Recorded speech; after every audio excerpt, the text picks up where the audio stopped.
This is the Lone Crater YouTube. We hope this video helps. You begin by making sure the controller has enough charge and is powered on. Low batteries cause flaky pairing.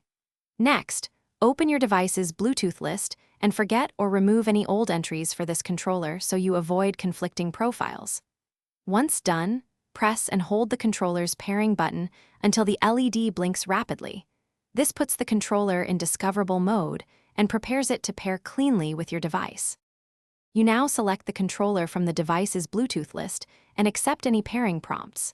Some systems request a PIN.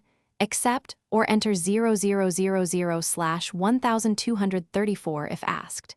If you're on a PC, make sure Bluetooth drivers are current and install any controller firmware from the manufacturer, because outdated drivers are a common culprit.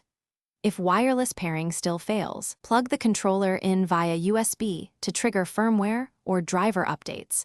Then retry Bluetooth pairing after the wired connection completes updates. Finish by calibrating the controller in your system or game settings so axes and dead zones behave correctly. Remap buttons if layouts look off.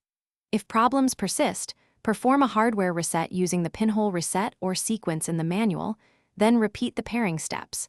Resets clear corrupted states. Finally, make sure to test the controller on a second device.